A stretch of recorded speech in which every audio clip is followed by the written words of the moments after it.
friends, welcome to Kumari Special. இன்னைக்கு வீட்லயே எப்படி ரொம்ப ஈஸியா மொறுமொறுன்னு ஓமப்பொடி செய்யலாம்னு பார்க்கலாம். இந்த ஓமப்பொடி செய்யறது ரொம்பவே ஈஸி. ஒரு 15 ல இருந்து 20 நிமிஷத்துக்குள்ளே நம்ம ரெடி பண்ணிரலாம். வீடியோக்குள்ள போறதுக்கு முன்னாடி இதுவரை நம்ம சேனலை சப்ஸ்கிரைப் பண்ணாதவங்க மறக்காம சப்ஸ்கிரைப் பண்ணிருங்க. மேலும் லேட்டஸ்ட் நோட்டிஃபிகேஷன்ஸ்க்கு பக்கத்துல உள்ள பெல் ஐகான் பட்டனையும் மறக்காம கிளிக் பண்ணிருங்க. வாங்க எப்படி ரொம்ப ஈஸியா மொறுமொறுன்னு ஓமப்பொடி செய்யலாம்னு பார்க்கலாம்.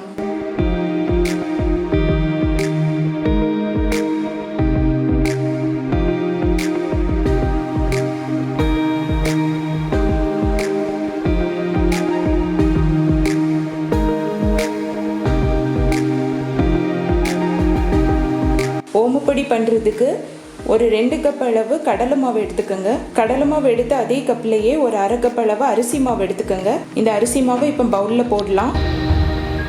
இது கூட ஒரு 3/4 டீஸ்பூன் அளவு வத்தல் பொடி, ஒரு 1/4 டீஸ்பூன் அளவு மஞ்சள் பொடி, கூடவே ஒரு 1/4 டீஸ்பூன் அளவு காயப்பொடி, ஒரு ஸ்பூன் அளவு மெல்டட் பட்டரை இப்படி நல்லா மெல்ட் பண்ணி வச்சுக்கோங்க. அதையும் ஒரு ஸ்பூனோ 2 ஸ்பூனோ உங்களுக்கு பட்டர் ஃப்ளேவர் பிடிச்சதுன்னா ஒரு 2 ஸ்பூன் ஆட் பண்ணிக்கோங்க. இல்லைன்னா ஒரு ஸ்பூனே போதும். இதையும் போடலாம். பட்டர் இல்லாதவங்க ஆயில் யூஸ் பண்ணிக்கோங்க. இல்லை தேவையான அளவு கொஞ்சமாக சால்ட் போடலாம். லாஸ்ட்டாக ஓம தண்ணி ஊற்றலாம். இந்த ஓம தண்ணி ரெடி பண்ணுறதுக்கு ஒரு 2 ஸ்பூன் அளவு ஓமத்தை கொஞ்சமாக ஒரு 1/4 கப் அளவு தண்ணியில் ஒரு அரை மணி நேரம் நல்லா ஊற வச்சுருங்க. அதுக்கப்புறம் இதை இப்படி ஃபில்டர் பண்ணி எடுத்துகிட்டு இதை கொஞ்சம் கொஞ்சமாக ஊற்றி அதை பிசையலாம். நீங்கள் ஓமத்தை நல்ல தண்ணியில் காய்ச்சி அதையும் ஃபில்டர் பண்ணி எடுக்கலாம். இல்லைனா சும்மா பச்சையாகவே போட்டு அதையும் ஃபில்டர் பண்ணி எடுக்கலாம். இப்போ இதை கொஞ்சமாக விட்டு நல்லா அதை பிசைஞ்சிடலாம்.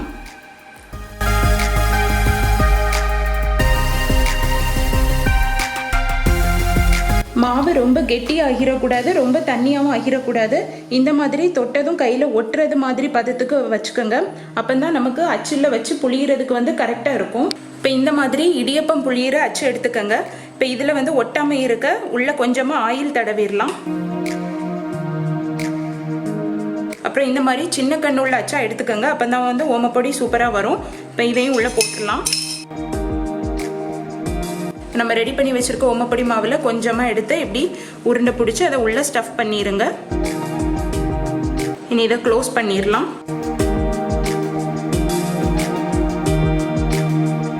இப்போ நல்லா க்ளோஸ் பண்ணியாச்சு.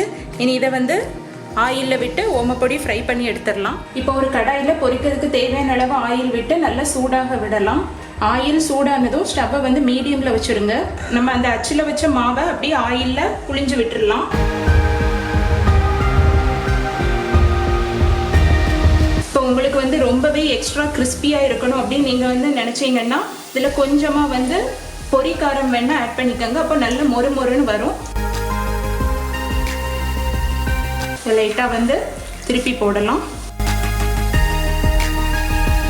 இந்த ஆயிலில் வர இந்த பபிள்ஸ்லாம் அடங்கிரும். அப்போ தான் நமக்கு கரெக்டாக ஃப்ரை ஆகியிருக்கும்னு நமக்கு தெரியும்.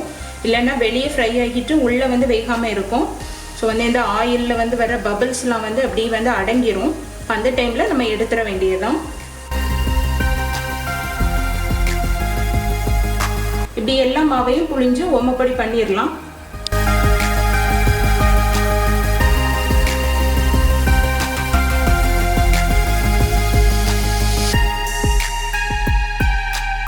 எல்லா மாவுலையும் ஓமப்பொடி ஃப்ரை பண்ணி எடுத்தாச்சு. இனி ஸ்டவ்வை ஆஃப் பண்ணிடலாம். ஸ்டவ்வை ஆஃப் பண்ணிவிட்டு கொஞ்சமாக கறிவேப்பிலையை ஃப்ரை பண்ணி எடுத்துடலாம்.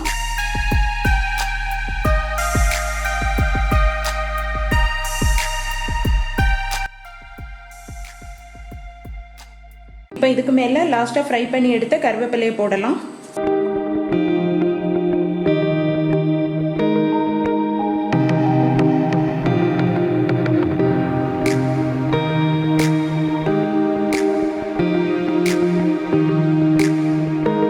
அவ்வளோதாங்க, சூப்பராக மொறுன்னு நல்லா ஓமப்பொடி ஃப்ரை பண்ணி எடுத்தாச்சு.